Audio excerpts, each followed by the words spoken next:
نحمده ونصلي ونسلم على رسوله الكريم أما بعد فأعوذ بالله من الشيطان الرجيم بسم الله الرحمن الرحيم كتب الله لأغلبن أنا ورسلي إن الله قوي عزيز لا تجد قوما يؤمنون بالله واليوم الآخر يوادون من حاد الله ورسوله ولو كانوا آباءهم أو أبناءهم أو إخوانهم وعشيرتهم أولئك كتب في قلوبهم الإيمان وأيدهم بروح منه ويدخلهم جنات تجري من تحتها الأنهار خالدين فيها رضي الله عنهم ورضوا عنه أولئك حزب الله ألا إن حزب الله هم المفلحون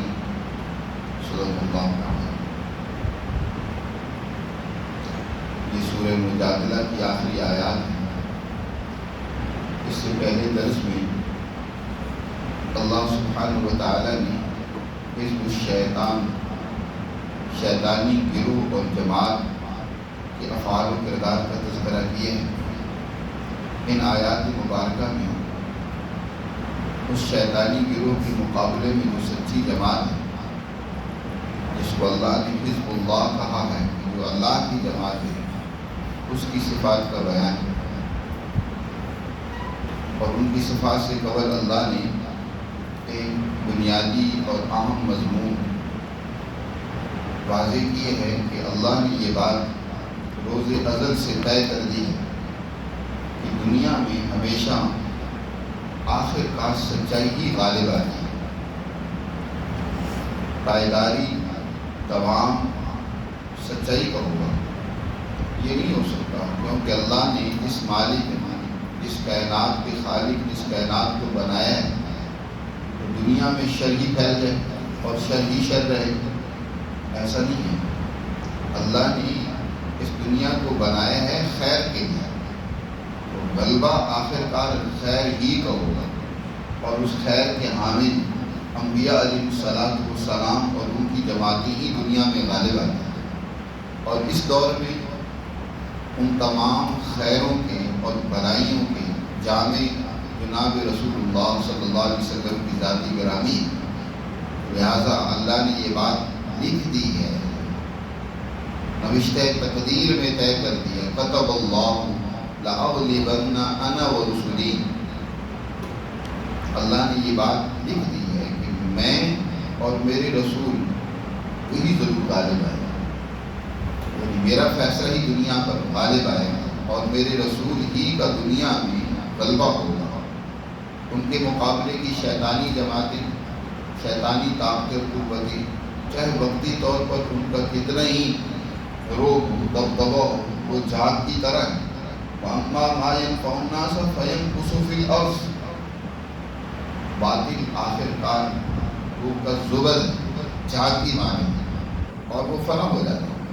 بقا اور دوام صرف اسی چیز کے لیے جو انسانیت کے لیے نافع ہے. مَا يَنْفَعُ النَّاسَ ہے فَيَمْكُثُ فِي الْأَرْضِ، وہی آخر کار زمین میں قائم و دائم رہتا ہے. تو اللہ نے فرمایا کہ میں اور میرے رسول ہی غالب آئیں گے، اور یہ اس ذات کا فیصلہ ہے جس کے مقابلے کی طاقت و قوت کائنات میں کہیں بھی کسی کو حاصل نہیں ہے. یہ اللہ کا فیصلہ ہے. ان اللہ قوی، بے شک اللہ سب سے زیادہ طاقت والا اور اسی کا ہی سب پر غلبہ ہے. عزیز بھی ہوئی ہے، قوی بھی ہوئی ہے. وہ اپنی اس جماعت کو عزیز غلبہ عطا فرمائے گا. وہ عزیز ہے تو اس جماعت کو یقیناً دنیا میں غالب کرے گا.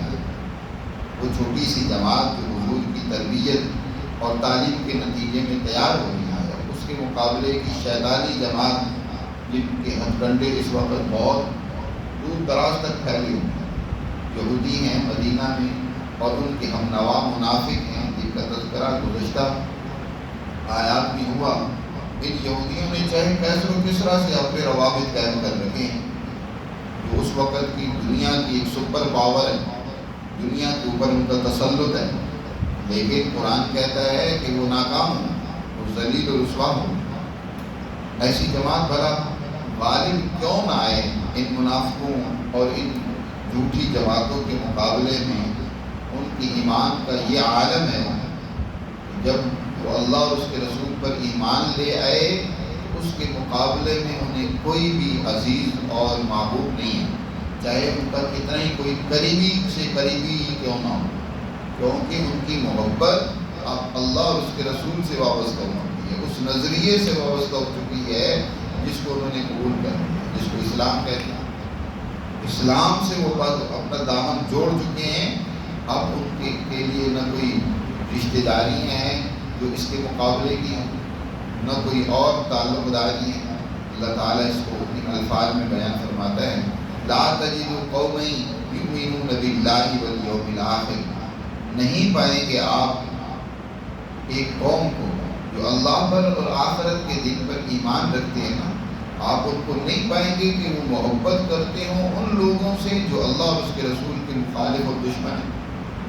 اللہ اور اس کے رسول کے دشمنوں سے انہیں محبت نہیں ہو سکتی، چاہے ولو کانوا آباءہم، ان کے آباء و اجداد ہی کیوں نہ، باپ ہی کیوں نہ، او ابناؤہم، ان کے بیٹی ہی کیوں نہ، اور اخوانہم، ان کے سگے بھائی کیوں نہ، او عشیرتہم، چاہے ان کے خاندان اور قبیلے کے لوگ ہی کیوں نہ ہوں، لیکن وہ اللہ اور اس کے رسول کے مخالف ہیں، ان سے ان کی محبتیں نہیں ہیں، ان سے محبتیں ٹوٹ کر وہ اس جماعت سے اپنی محبت جوڑ چکی ہیں جنہوں نے اللہ اور اس کے رسول کی تعلیمات کو قبول کیا ہے، جو اس نظریے اسلام پر قائم ہے، ان کے ساتھ ان کی محبت ہے۔ اور تاریخ نے اس بات کا مشاہدہ کیا، دیکھا یہ جماعت ہر میدان میں رسول اللہ صلی اللہ علیہ وسلم ان کے ساتھ کھڑی ہے، چاہے ان کے کتنے قریبی ان کے مد مقابلی کیوں نہیں آئے۔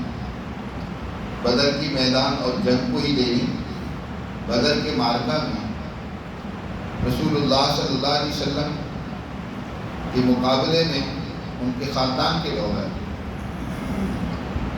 یہ عتبہ، شیبہ، ولید، حضور کے خاندان کے لوگ ہیں، رشتہ دار ہیں، رشتہ داری ہیں ان کے ساتھ، لیکن ان کے مقابلے میں میدان میں کون اترے؟ حضرت حمزہ رضی اللہ تعالیٰ۔ کون اترے ان کے مقابلے میں؟ حضرت علی رضی اللہ تعالیٰ۔ مقابلے میں کون آ رہے ہیں؟ ابو عبیدہ رضی اللہ تعالیٰ۔ اپنی ہی رشتہ دار اور عشیرتہم، اپنے خاندان اور قبیلے کے لوگ ہیں، رشتہ دار ہیں، لیکن انہوں نے کیونکہ اللہ کے رسول کی دشمنی مول لے لی ہے، اس لیے ان سے اب ان کے تعلقات منقطع۔ حضرت ابوبکر رضی اللہ تعالیٰ عنہ کے مقابلے میں ان کا بیٹا عبداللہ، بعض روایت کے مطابق عبد الرحمن ہے، حضور صلی اللہ علیہ وسلم سے اس نے مبارزت طلب کی، مقابلہ طلب کیا، تو حضرت ابوبکر نے حضور صلی اللہ علیہ وسلم سے اجازت مانگی کہ اللہ کے رسول دعنی اول اکونا، اے اللہ کے رسول مجھے اجازت دیجیے میں سب سے پہلے شہید ہونے والوں میں سے بن کر میں اس کے مقابلے میں جا رہا ہوں، چاہے وہ طاقتور ہے، یہ بوڑھے ہیں، تو کہا کہ میں شہید بھی ہو جاؤں تو اپنے بیٹے کے ہاتھوں شہید، میں اس کا مقابلہ کرتے ہوئے میدان کارزار میں مارا ہے، آپ مجھے اس کی اجازت دیں۔ حضور صلی اللہ علیہ وسلم نے فرمایا نہیں ابوبکر رک جائیے، ابھی ہم نے آپ سے بہت فائدہ حاصل کرنا ہے، آپ تو میرے کان اور میری آنکھیں، آپ تو میرے وزیر ہیں، ابھی آپ سے میں نے بہت کچھ فائدہ حاصل کرنا ہے، اس لیے آپ رک جائیں۔ حضور نے روک دیا، ورنہ یہ میدان میں اترنے لگے۔ اور اسی طرح عبد الرحمن دوسرا بیٹا، وہ بعد میں مسلمان ہوا، یہ دونوں بیٹے بعد میں مسلمان ہوئے، شروع میں مسلمان نہیں تھے۔ عبد الرحمن بعد میں کہنے لگے رضی اللہ تعالیٰ عنہ کہ ابا جان جنگ بدر میں آپ کئی دفعہ میری تلوار کی زد میں آ گئے تھے، اگر میں چاہتا تو آپ کو قتل کر سکتا تھا، لیکن میں نے صرف آپ کی پدرانہ محبت و شفقت کی وجہ سے اپنی تلوار کو دیا۔ حضرت ابوبکر جلال میں آ کر کہا خدا کی قسم اگر آپ میری تلوار کے نیچے ایک دفعہ بھی آ جاتے تو میں تمہیں نہ چھوڑتا، اس لیے کہ اس وقت تم اللہ کے رسول کے مقابلے میں تھا۔ ان کے والد ابو قحافہ بعد میں مسلمان ہو گئے تھے رضی اللہ تعالیٰ عنہ، شروع میں مسلمان نہیں، تو ایک دفعہ حضور کی شان میں انہوں نے گستاخی کی، باوجود اس کے کہ اپنے والد سے بڑی محبت تھی، لیکن زور سے تھپڑ مارا اپنے منہ کے بل کے۔ جب حضور صلی اللہ علیہ وسلم کو پتہ چلا، حضور نے کہا ابو بکر سے، ابو بکر آپ نے بڑے میاں کو مارا، کیوں مارا ہے؟ دین اسلام نے جو والدین کی محبت، احترام اور عزت کی تعلیم دی ہے وہ اپنی جگہ ہے، اور ان لوگوں کے دلوں میں سب سے زیادہ اپنے والدین اور رشتہ داروں کا احترام تھا، لیکن دین کے مقابلے میں، اللہ کے رسول کے مقابلے میں کسی کی کوئی محبت ان کو آڑے نہیں آتی۔ کہا اللہ کے رسول اس وقت میرے ہاتھ میں تلوار نہیں تھی، وگرنہ میں ان کا سر کاٹ دیتا، اس لیے کہ انہوں نے آپ کی شان میں گستاخی کیا۔ اسی جنگ بدر کا واقعہ حضرت عمر فاروق رضی اللہ تعالیٰ عنہ کے سگے ماموں عاص بن ہشام بن مغیرہ، وہ مقابلے میں اپنے ہاتھوں سے اس کو قتل کر دیا۔ حضرت ابو عبیدہ رضی اللہ تعالیٰ عنہ اسی جنگ بدر میں والد مقابلے میں آئے، ان کو قتل کر دیا۔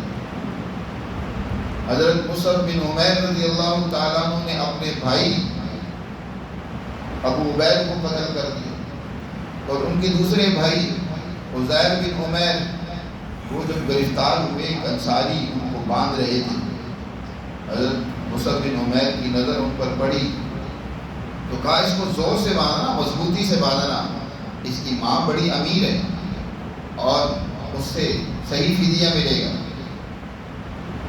عزیر ابن عمیر کہنے لگے کیا آپ یہ بات کہہ رہے ہیں؟ میرے بھائی ہو کر یہ بات کہہ رہے ہیں کہ میں مجھے خوب مضبوطی سے باندھے؟ کہا کہ نہیں، اب تیرے ساتھ میرا رشتہ نہیں ہے، میرا بھائی یہ انصاری ہے جو تجھے باندھ رہا ہے۔ اب وہ رشتے ناطے دین کی بنیاد پر، جب تک ایک مسلمان کا یہ نظریہ نہ ہو جائے کہ اسلام ہی سب کچھ ہے اس کے لیے، اس سے بڑھ کر کوئی قیمتی متاع اس کے لیے نہیں ہے، کوئی رشتے ناطے نہیں ہیں، یاد رکھو وہ کامل مومن نہیں ہے۔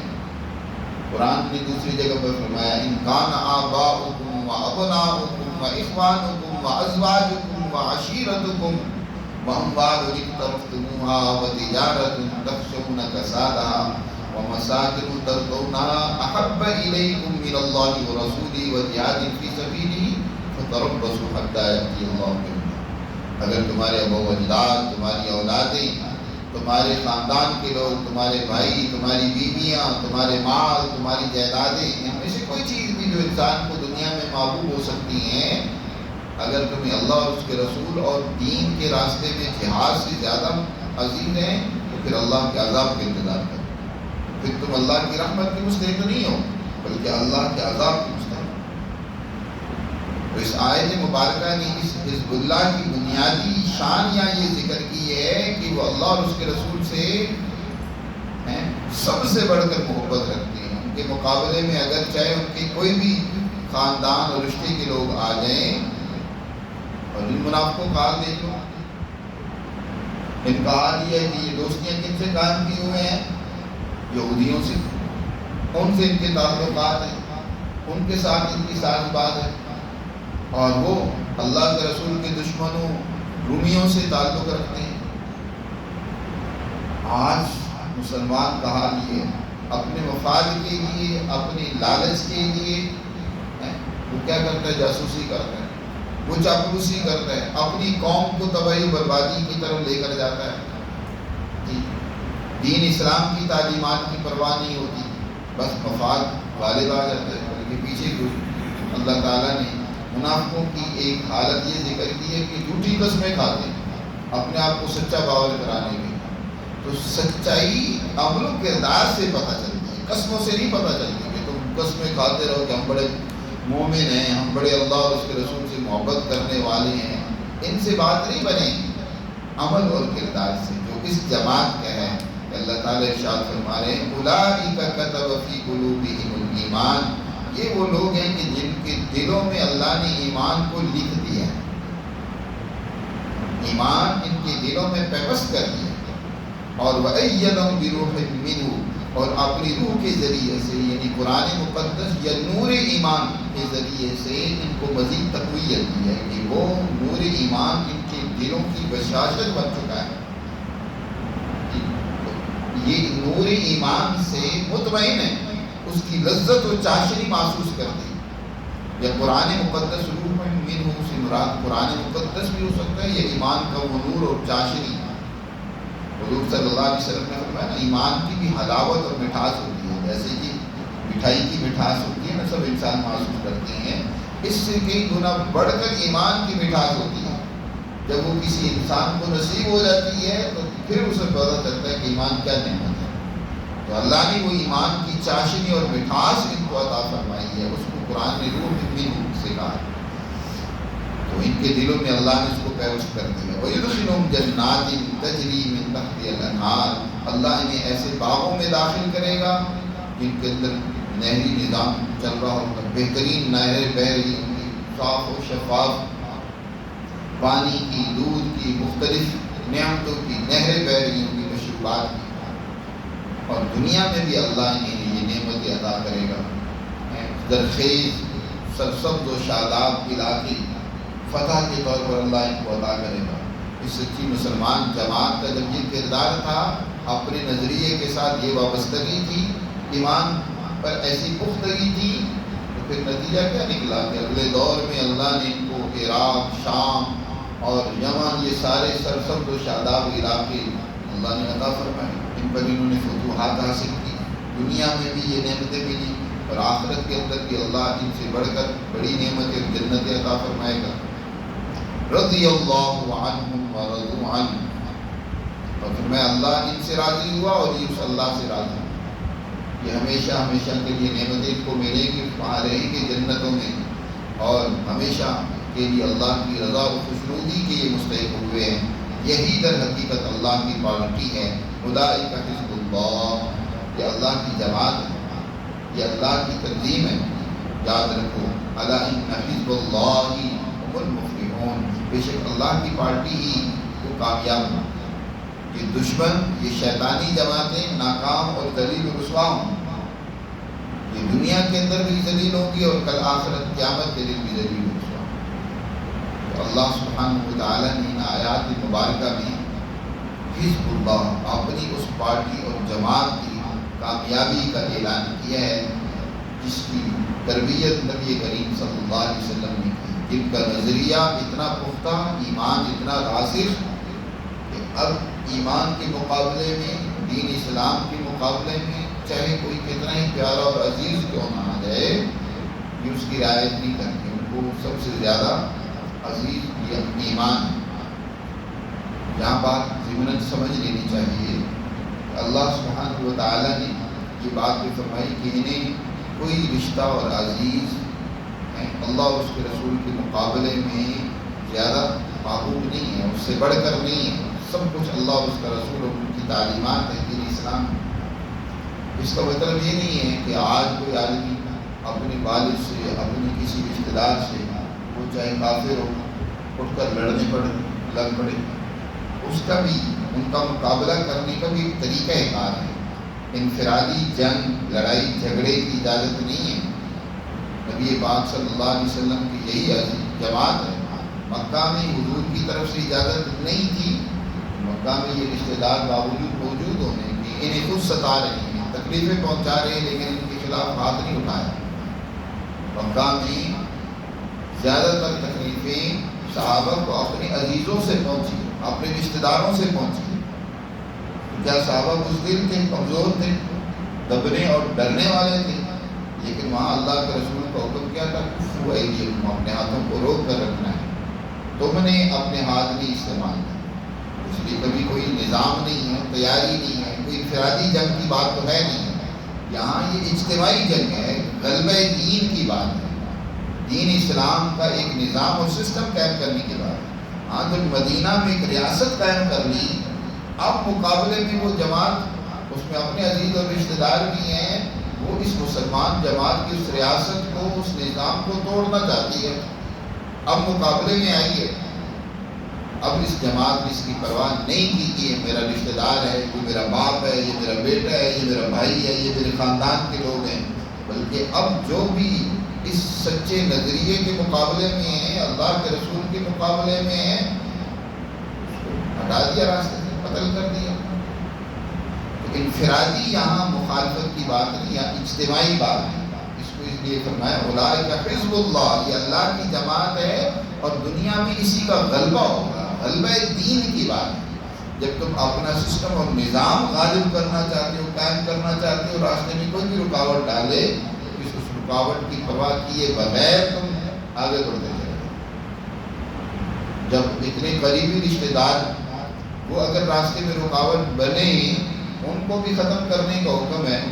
کوئی نام نہاد مسلمان ہو، نام کے مسلمان آج حکومتیں ہیں، وہ امریکہ کا ساتھ دیں اور وہ راستے میں رکاوٹ بنے، تو کیا انسان اپنے آپ کو روک لے گا ان سے؟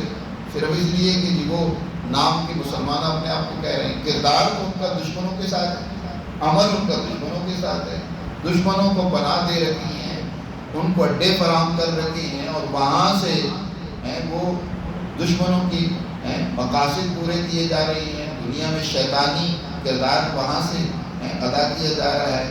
پھر ان کی رعایت کی جائے کہ نہیں آپ تو ہمارے بھائی ہیں۔ یاد رکھو، نظریے، درست نظریے اور فکر کے مقابلے میں کوئی بھی آ جائے تو پھر اس کی رعایت نہیں ہوتی۔ یہ اجتماعی جنگ کی بات ہے۔ تو اللہ سبحانہ و تعالیٰ نے یہاں یہی بات سمجھائی ہے۔ اللہ ہم سب نے